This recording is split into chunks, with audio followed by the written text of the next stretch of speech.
Hello, dear people. Very good to be here with you. Good to see you. Some of you I know, some of you I don't. I am Despina Ariou. I live in Greece, in a small island in the middle of the Aegean Sea called Syros. And here we are surrounded in my country by myth and legend and folk tales. And of course, as we have since time immemorial looked at the night sky and drew inspiration out of it, I think that it would be a nice process for us to try to revive this kind of technique that's hardwired in our human genes, really. Now, I should tell you that if you would like to participate as a group in a team, I will require your cameras to be on so you can communicate with other people in the Zoom room. If you do not wish to be part of a team, but you'd rather work on your own, you can keep the camera off and then take the time given to make up your own story. So I don't know about you. It's probably getting late in India. Maybe it's nighttime by now. You might be able to see the night sky, which means that once we end this workshop, you can go out into the real world and by looking at the night sky, get into the imaginary world we will be working in now. I am fascinated by star stories in particular because we have used the stars and the constellations to navigate, to sail the seas. We have used the stars to tell the coming of seasons and arrange our agricultural work.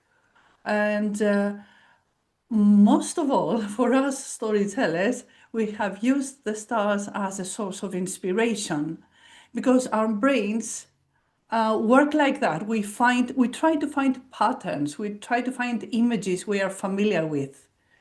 So this is a normal process. It doesn't need much effort. It's how our mind works, really.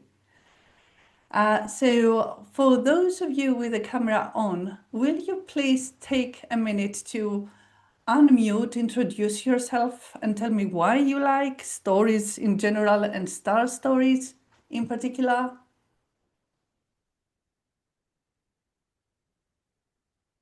Well, well, Yes, Moira. we have 13 people in the session, but 10 people have their cameras turned off. But perhaps if they don't want to talk, can they write in the chat Zoom section? In the Zoom Of section? course. In the chat section. Absolutely. Hmm. Yes, yes. But okay, go ahead, Moira. Yeah, hi Despina. Um, Actually, you're awakening very old memories. I think that was one of the first books which I snatched from my parents' huge collection, griechische Sternsagen. And it's a German classic. Maybe you've even heard of it. Schadewald is the author. And there were all the legends, the Greek legends as referring to the stars. And I remember I knew them all. I knew all the names. I even knew the names of all the lovers of Zeus, which is really, as everybody can relate Huge. to. It's a volume, I right? don't Yes. remember them anymore now, but yeah, but I it's very nice to recall it, and it always has a magic. And as you say, it's automatically you try to find an image. Oh, that's Cassiopeia, which is easy to recognize, even though I maybe pronounce her wrong. Oh, Yeah, it's that what fine. It's comes fine. up. The pronunciation is unimportant. Of course, it is the juice of the story that counts, really. And let's see, we have a comment. Let me check. Um, yes, Sangeetha says stories are a way to make sense of the life we're given. Yes, absolutely. Any particular comment on star stories, Sangeetha? What do star stories do for you? Think about that for a minute. And I want to say that here in Chennai, I never even look at the stars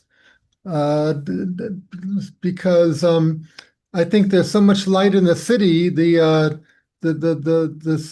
don't see the stars so much. And also, I'm just not outdoors at night. But I work at a school in a nearby town. I go there every month, and there I do go out at night, and I'm just amazed at the all the stars. The stories about stars, there's general folklore in different cultures that if somebody you love or somebody important to you passes away, they go up and become a star. I Mm, mean, people just say right. something like that. Um, is that universal or is that in particular cultures or? Well, it exists in my culture for sure. Hmm. I mean, we don't give God stories to the stars any longer. That's a thing of the past, but still, it's like watching the clouds. If you watch the clouds pass by in the sky, kind of, I don't know, sometimes animals appear or objects or things like that. It's the same with the night sky, and light pollution has ruined it for many of us, unfortunately. But when we do find ourselves in a place where there's not much artificial light and you're close to nature, the night sky is magnificent. I don't know, it always enchants me. Sangeeta was a city person, moved to the outskirts, could see the sky clearly, only started watching stars since last December, and she can identify Orion's belt, and it excited her. There you go, there you have it. Great. So, since Moira is the only one bold enough to have her camera on at this time, I don't think Zoom rooms will work. In that case, you might want to work individually. So, let me share my screen for a minute so you can see at the constellation I picked for you. Give me a second, please.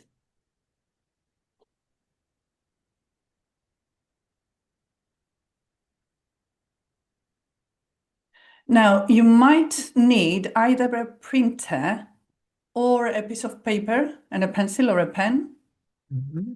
because you will need to draw a picture of the whatever it is or whoever it is you see. Here we are. So, share this one. Okay, so this is a very big group of stars. There are many possible directions you can take it to. You can use the whole constellation if you like, or you can use part of it. Once you've got one particular picture, it can be an inanimate object, it can be an animal, it can be a person, or it can be a combination.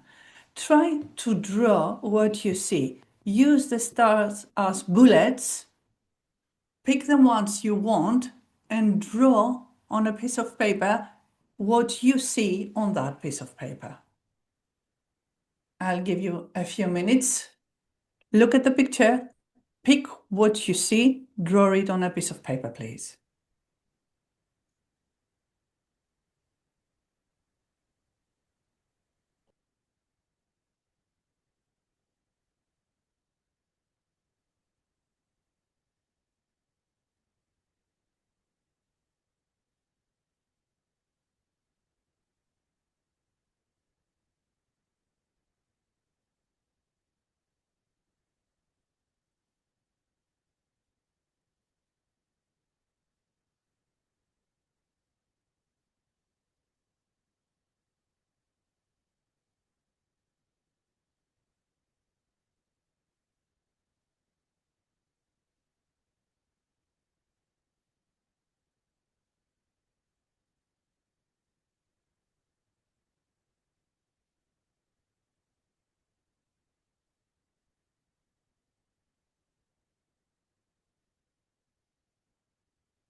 Sangeeta, I see you reconnected. I'll give you a couple of minutes more.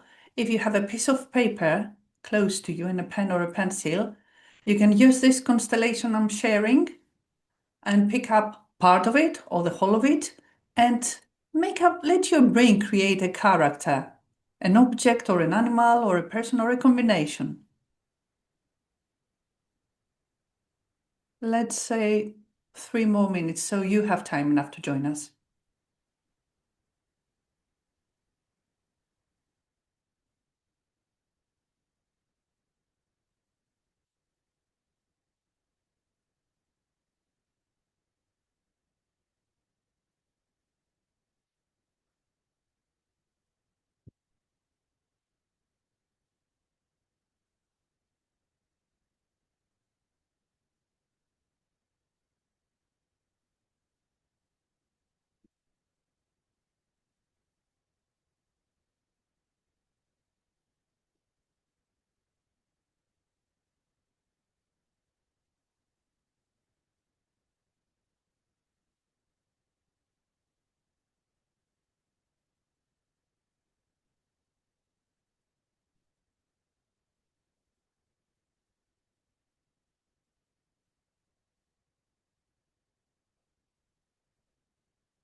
All right, so Erica, I see you're ready. Would you like to tell us what you see?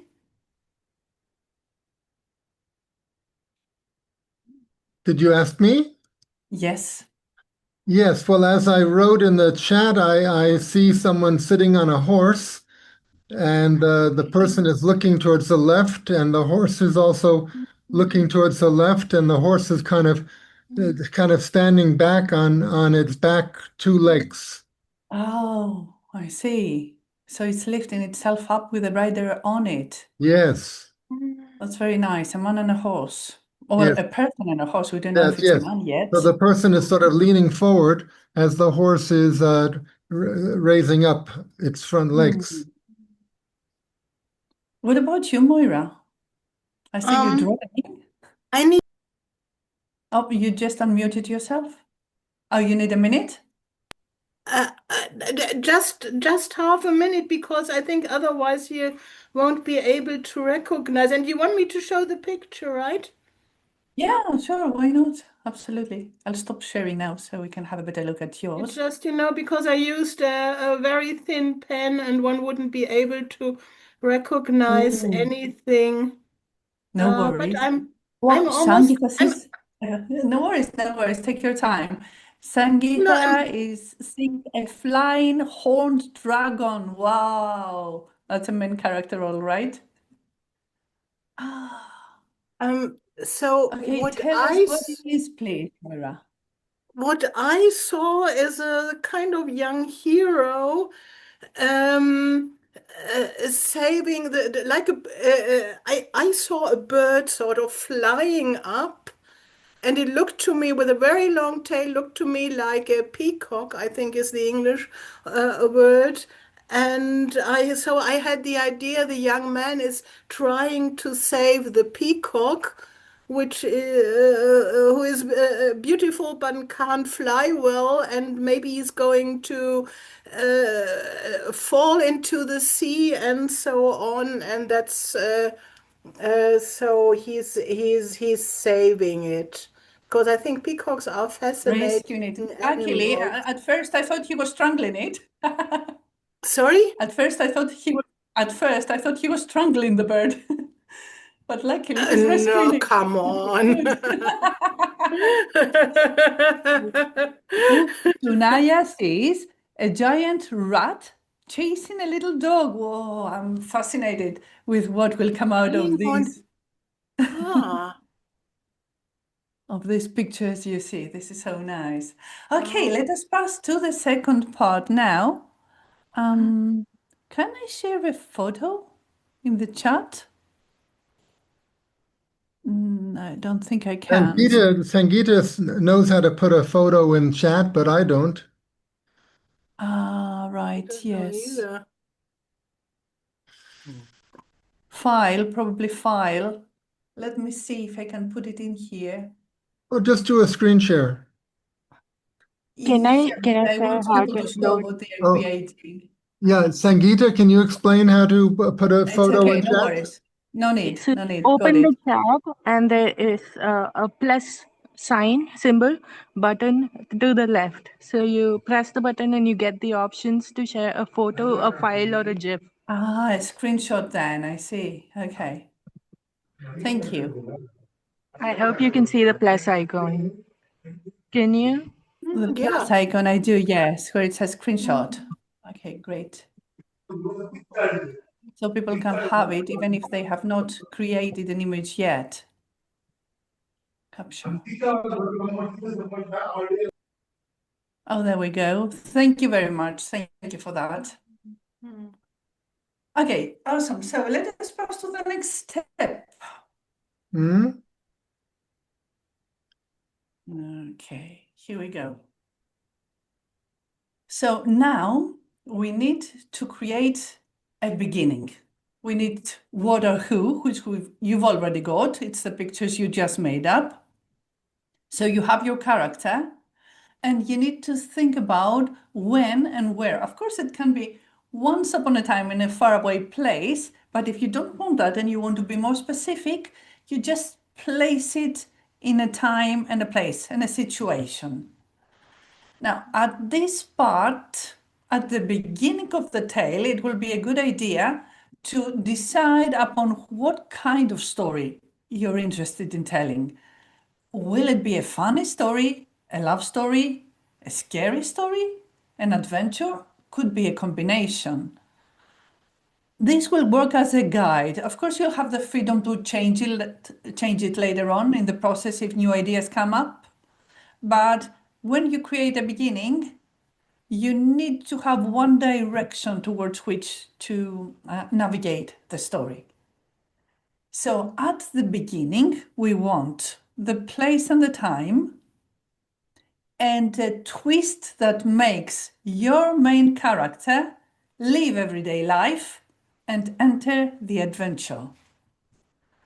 I will allow you, it's 4:28 now, let's say 12 minutes for that. Don't get carried away and go to the next part, creating the middle part of the story. Stay focused. We want a guide, what kind of story, where and when, how is their everyday life, the normal circumstances, and what takes them out of it. Just that. So, sorry, could you repeat that? So we're not supposed to write the whole story yet, No, no, no. but just the who, what, where, right? Who, what, where, when, what Mm-hmm. kind of story you want to tell, Yeah. and what takes them out of their everyday life so that the adventure begins. Mm-hmm. So if I got that right, until about the middle of the story. Well, it's a beginning and a guide about what's going to follow. Ah, okay. Mm-hmm. And 12 minutes, you said. Yes, Here, I'll just put it in the chat so you can have a look.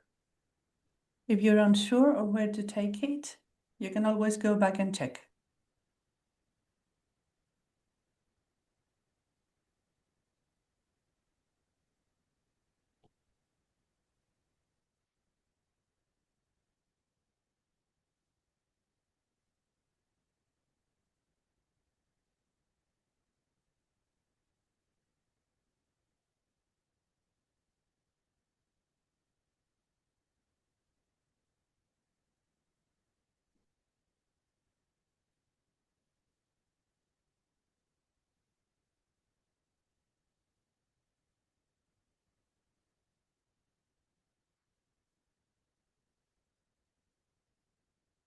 I don't really have a whole story. I just have that situation of the person on the horse.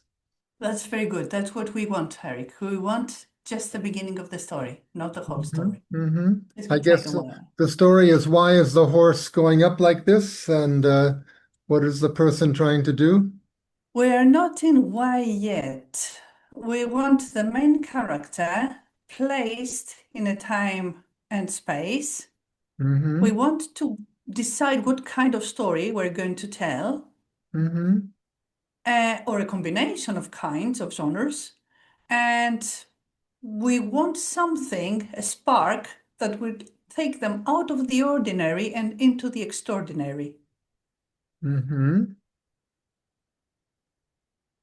So if people are in the creative process now, they can turn their volume off for a minute, because I'm going to share a little story with Eric while we're at it. Hmm.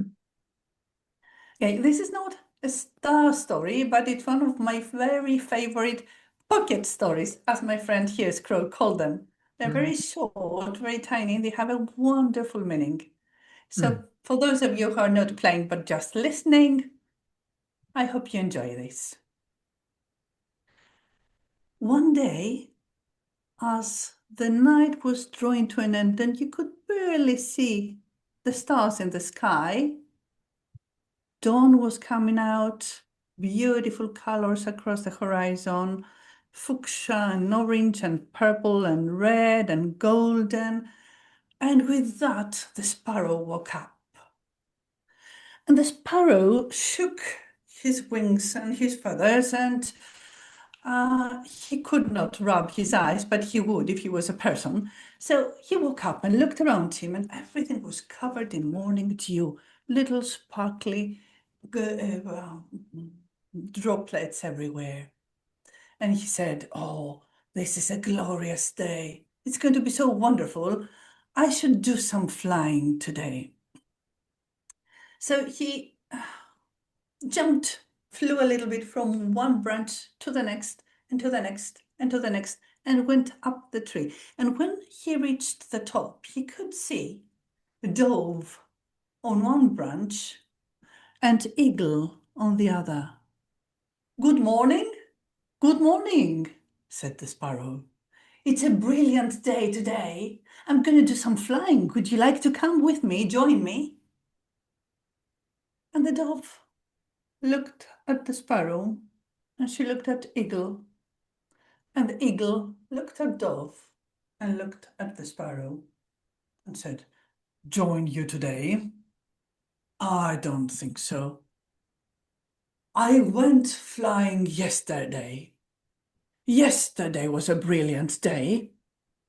I flew across the sky like an arrow, and the wind was passing next to me like a thunder. And I looked down and I locked my eyes on my prey, and I head dived and put my claws into that rabbit and flew up in the sky and back to my nest, and I feasted upon its meat. Oh, yesterday was a good day for flying for me. My stomach is full. I'm not going flying today." And with that, Eagle looked at Dove, and Dove looked at him, and she looked down at Sparrow. "Go flying today with you? I don't think so. You see, I'm going to go flying tomorrow.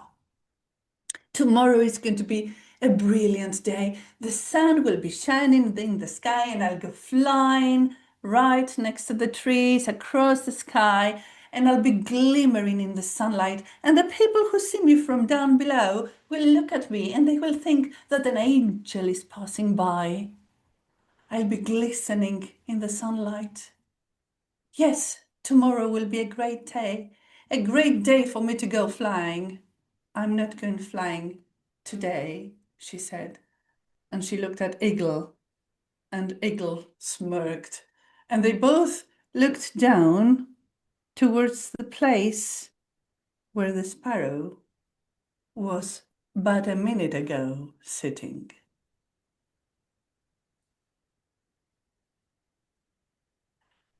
So this is a very nice story for me because it glorifies the present moment, the here and now, and not the yesterdays that have passed or tomorrows that are coming. They help us keep ourselves on the present moment and remember how important this is, not to lose the moment. And I think that it is enough time, is it not, Eric?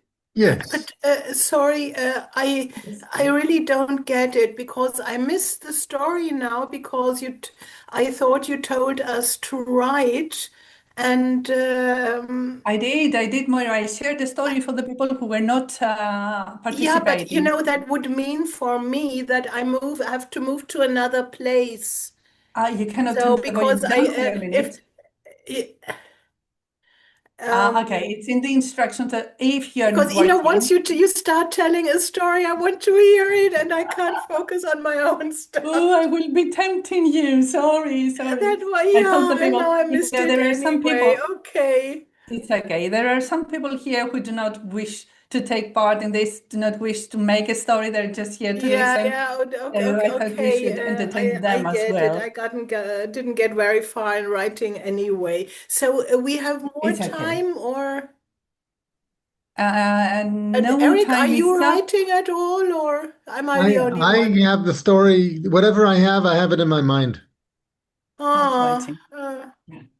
Different that's great. I techniques. wish I had. Different techniques work for different I'm people. just taking note. Ah, sorry, Sangeeta. Sorry, I did that to you. Okay, next time No, I no, will. I could have gone. It's okay.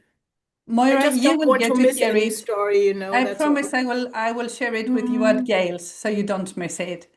Okay, if you are working, um, either I stop sharing stories or you turn the volume down while you do so other people who don't can have a yeah, listen. It's up to yeah, you. you're right. Okay, Hmm. so next part. Now we know. I think a person joined us that was not here before. I think it's Vina. Vina, if you just came here, if you look at the chart, there is a constellation picture, which you can have a look and draw a picture out of. You can just let your mind create an image, either from the whole thing or part of it. So, what image you create, object, animal, person, that will be the character of the story you are to make. And then in number one, we have how to make the beginning of the story. Now we're going to work a little bit in an unorthodox way because I know that your brain will have already started making the next steps as to what is to follow. But give me a minute. Okay, so here we are. And so that I don't torture you with this, I'm going to give you just 5 minutes for it. Here, I'll put it in the chat. And now, instead of carrying on with what our brain has already started making, I want you to think of the ending. So the ending will be how your character ended up in the night sky. Could have been a punishment, could it be their glory, or it could be that now they serve a purpose for humanity. Just the Hmm. ending, nothing else. So it's 4:39. Let's say 5 minutes And I will not be sharing the story now. I'll just let you work, I promise. No teasing.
If anybody wants to see the stars on the internet, I've placed the stars on a web page and given the link in the chat section.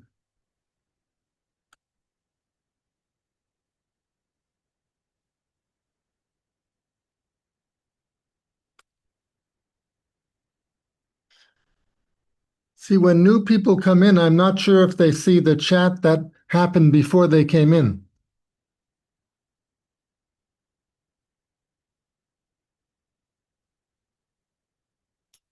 No, I don't. I just joined in and I can't see the Oh, chat. okay, I'm going to put it again. And I can reshare it, I think. Here, I'll just put it again.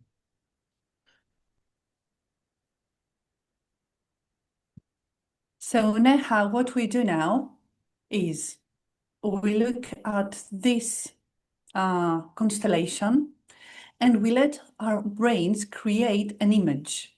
It can be the whole thing or part of it. And what you see will become your main character, object, animal, person. So then you have to create a beginning where and when your character lives. And we need a little twist, something that will take them out of everyday life and will take them into the adventure. That's just the beginning, the only thing we need.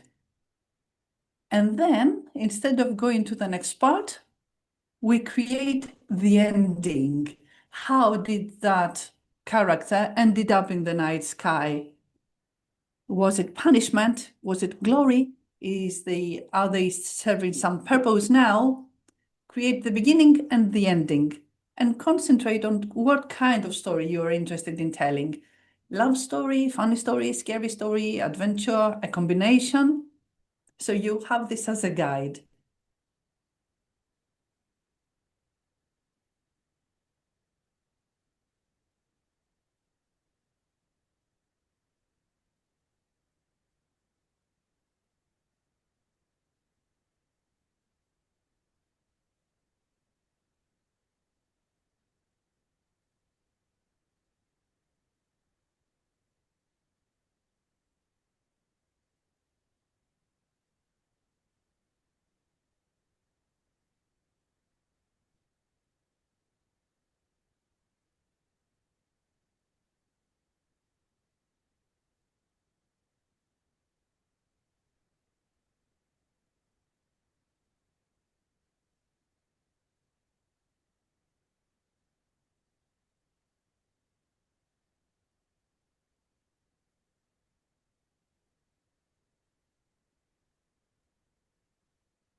5 extra minutes for Neha to catch up with us.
Sorry.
2 more minutes.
All right, the time is up. And we're ready to move to the final step of the creation of a story.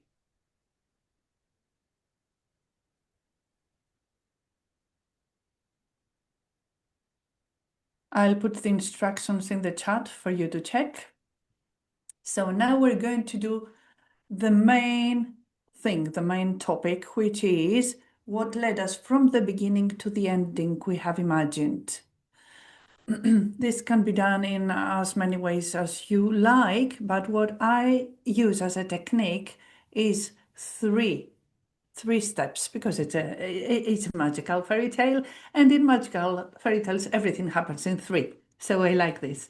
So you can find three bullets or three waves or three stages that will be the middle part of your story. If you have like three titles, for example, it can be three different places, three deeds the character needs to accomplish, or three different places they have to have an adventure in. For example, it could be, the big dark forest and the palace or the cave or anything you can think of. So we need three bullets, like notes, and then you build upon each bullet. You start adding flesh to the bones.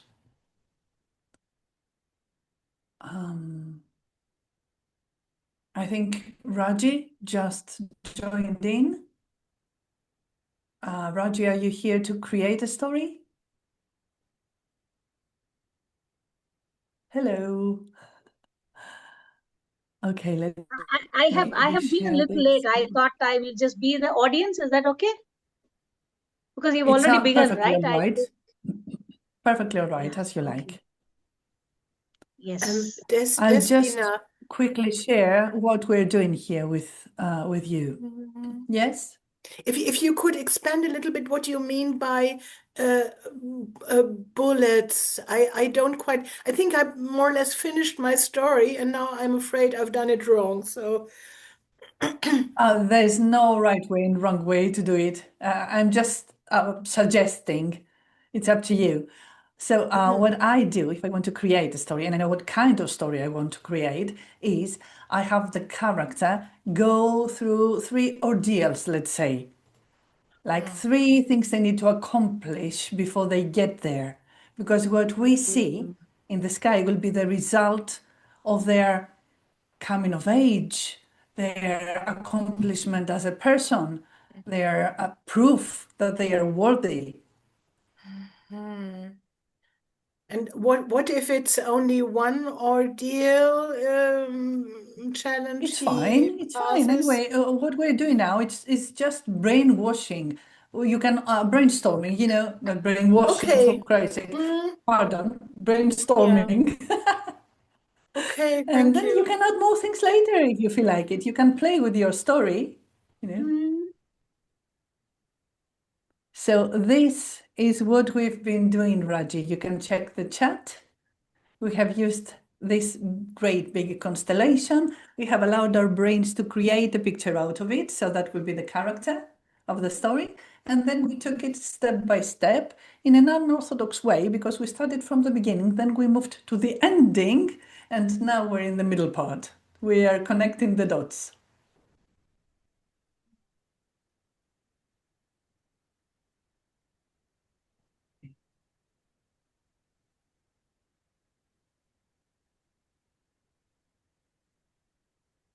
For the people who are not as fast as Moira was and are still in the process of making the middle part, I think 10 minutes will be enough.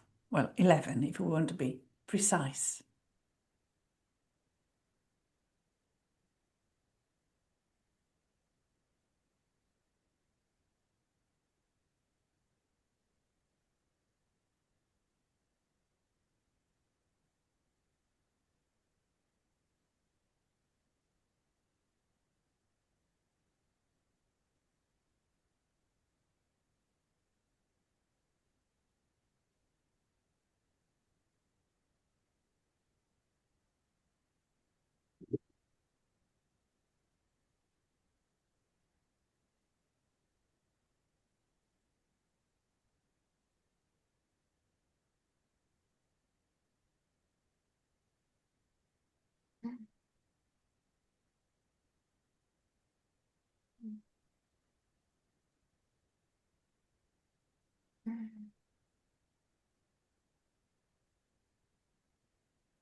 5 more minutes. If you have a story, but you do not want or cannot turn your camera on and share it, you can put it in the chat in writing, and I will read it for you if you like.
Right. So I think that the time is up. Is there anybody who needs more time? Or are we there? What do you think? Okay. Good. So, Moira, would you like to share your story with us?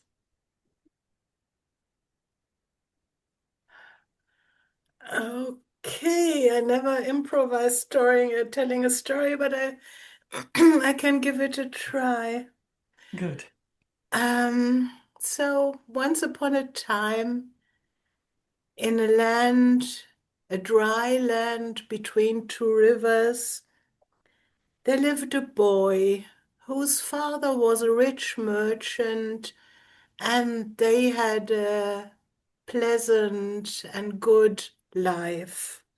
But then a war broke out. There was a plague and a famine. The father became sick. They didn't have enough to eat.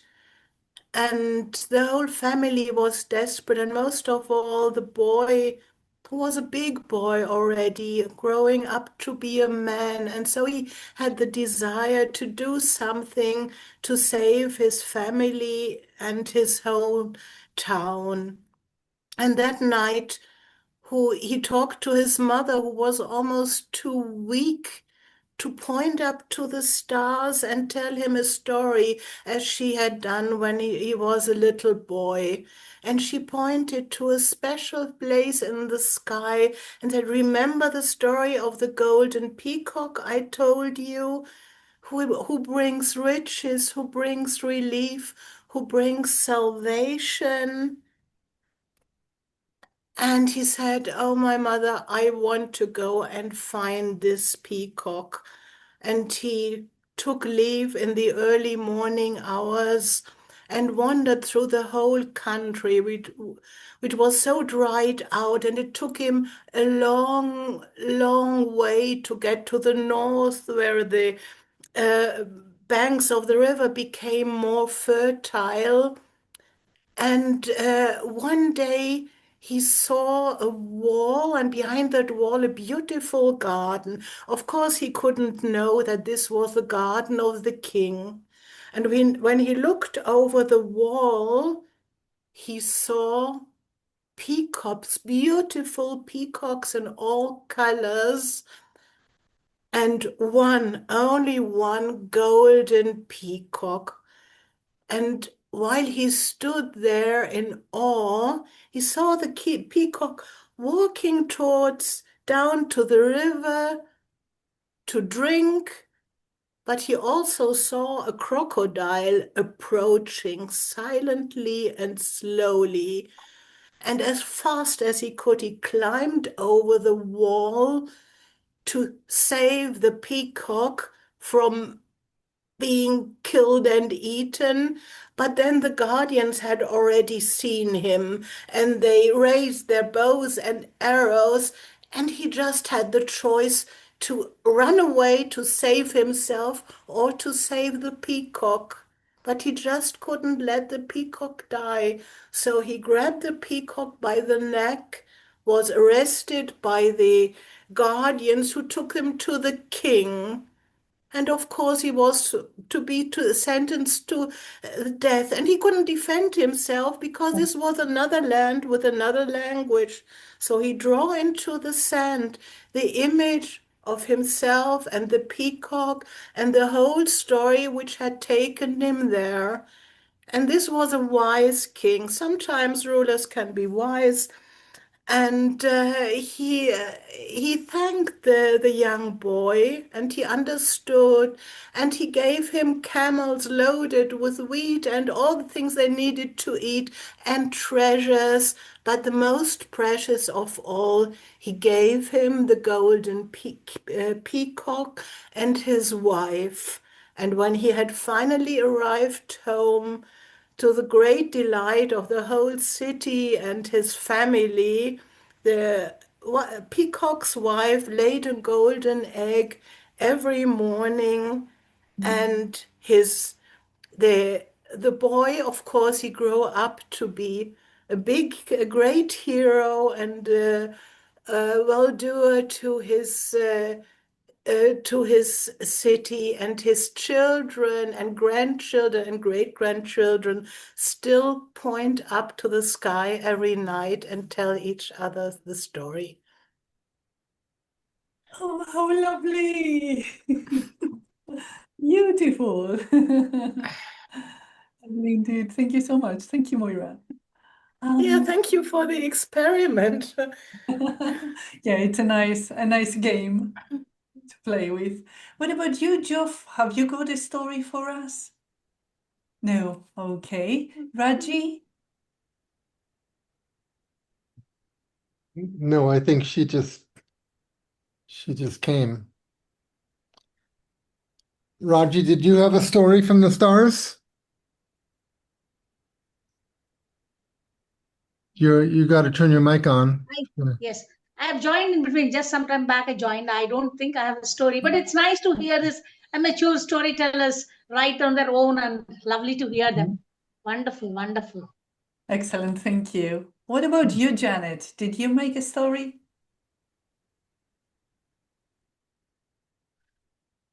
Sangeeta is raising her hand. Oh, go ahead, Sangeeta. Thank you.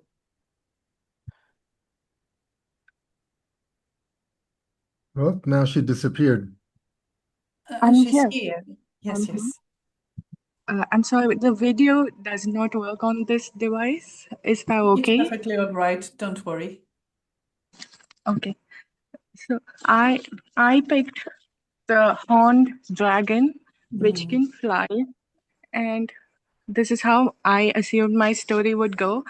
Uh, there were a family of deer that lived at the edge of the forest, and they had a pretty regular life, which is what all deers do, which is graze and spend time with our families. And these deer luckily did not have a lot of predators because they lived at the edge of the forest where humans usually are. And so anytime a predator comes, they knew they had to run towards the border of the human cities, and and nothing would happen to them.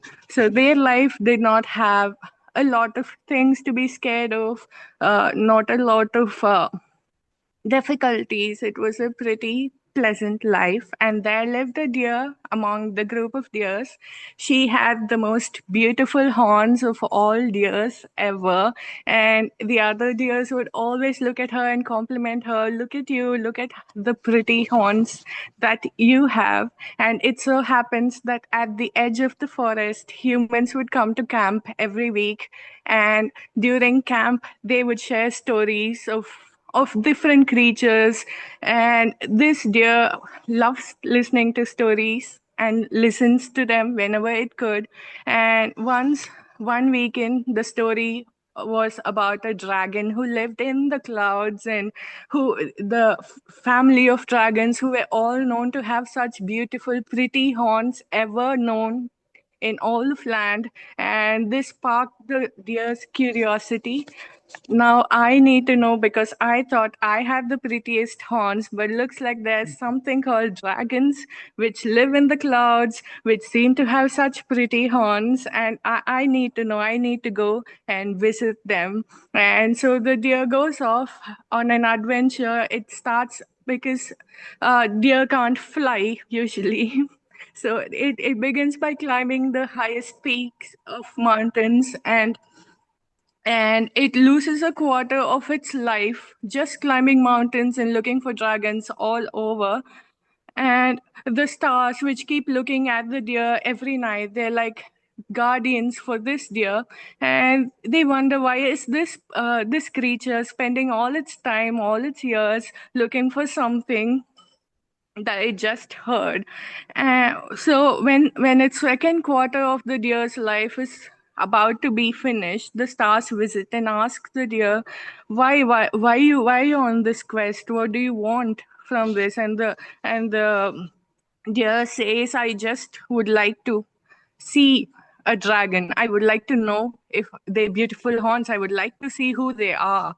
And so the stars go away, and when the dragon wakes up the next morning, it sees that there are 7 stones which the stars have left for the dragon, and for the deer, sorry, and the deer soon figures out that you can make fire with the 7 stones because they're magical stones gifted from stars, and this fire propels the deer to be able to fly.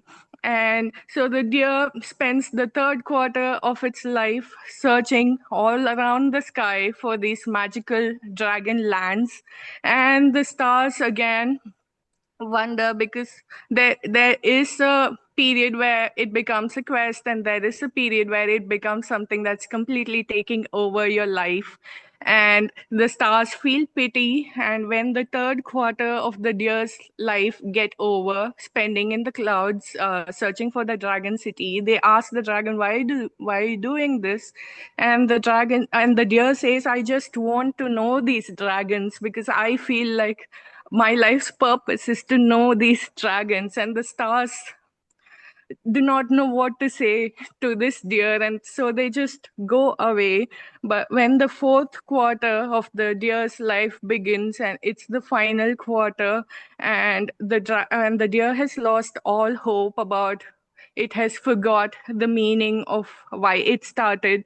It has forgot the meaning of what's happening, what's going to happen, because it has spent a lot of time in the sky, in the clouds, and sometimes it doesn't even feel the need to get up and move when the sun comes up, or to close its eyes and sleep, because it does not know the passing of time and it does not care for anything else. And the stars feel pity for the deer and come and ask him again, why are you doing this? And the deer says, because I am one of the dragons and I need to be with dragons. And the stars say, no, you're not, because to wish for to be something that you're not is not a way to live life. Life is not meant to be lived in the clouds or in the sky. So please, you are in your last quarter, just go down and live your life on earth, where everybody who lives life is meant to live. And so on the pushing of the stars, the deer goes back down to the edge of the forest, where it is greeted by its family. But there is a disappointment. There is a disappointment that it went on this quest to look for dragons, and there are no dragons. And but but because that's not the only purpose of life, it finds its meaning through other things as well, and spends the rest of its life in a meaningful way. And the night this deer passed away, the stars were waiting for him, and they waited with open arms, and they took him because they were its guardians, and their purpose in life was to guide this little deer uh, through life, so that they can come back, the deer can come back to the stars. And the night this happens, the other deers on earth look up at the sky, and there is a dragon in the stars. And the other deer goes, oh my god, look at this dragon in the sky, because our dear beloved deer had spent all its life looking for a dragon, and now there's one in the sky, because the stars uh, the stars are the deer, which is the dragon. Because in the sky, once our adventure on earth is over, we take the form of the things that we loved and held dearly in our life. Oh, that's a lovely ending.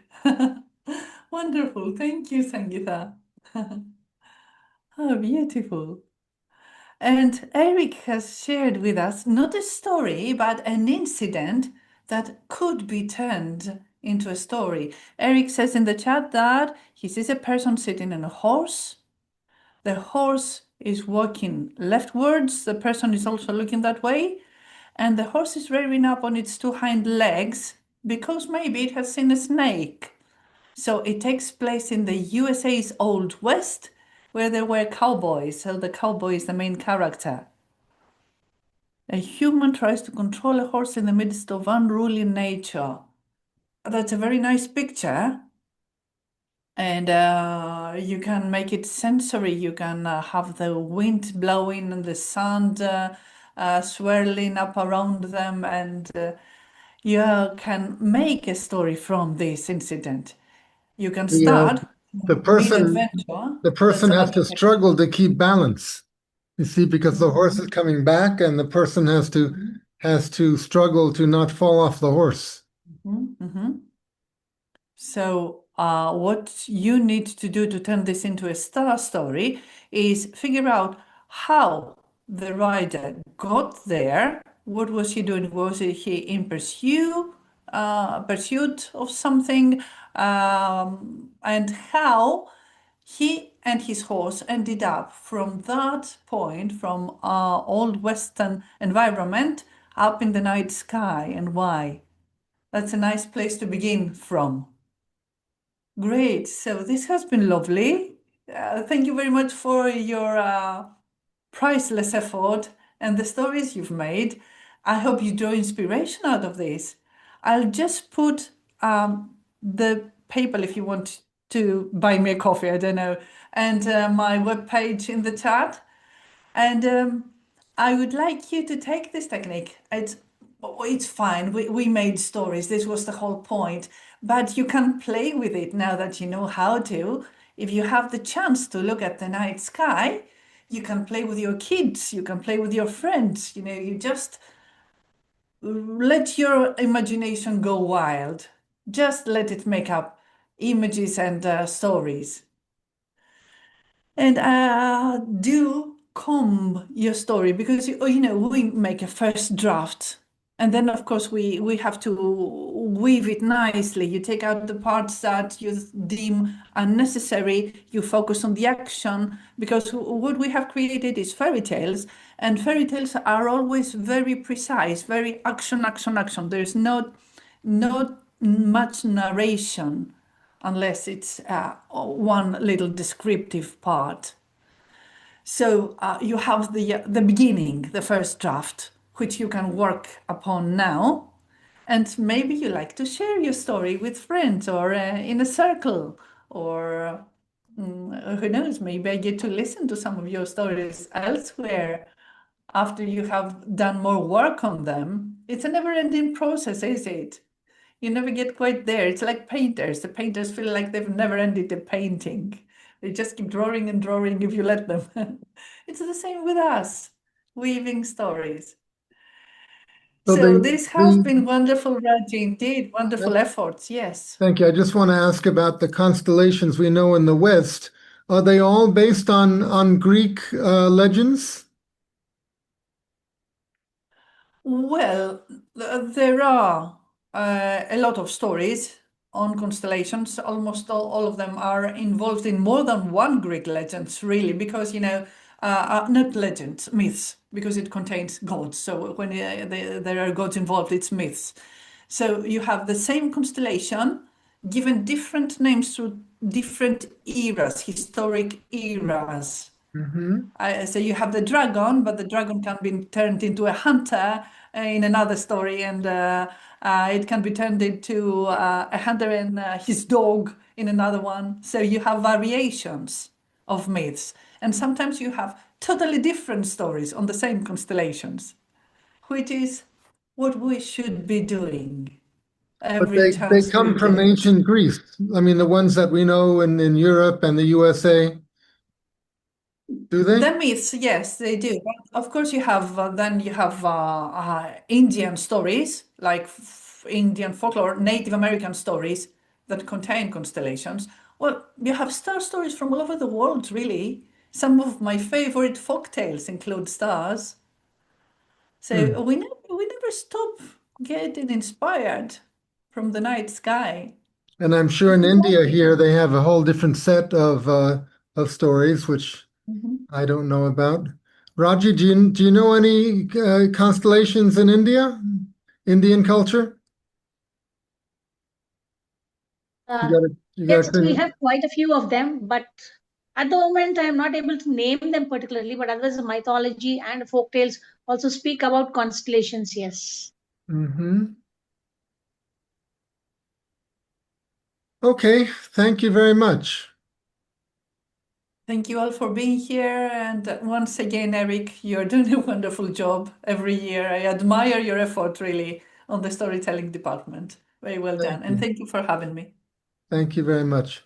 Okay, let's say Yeah. goodbye for now.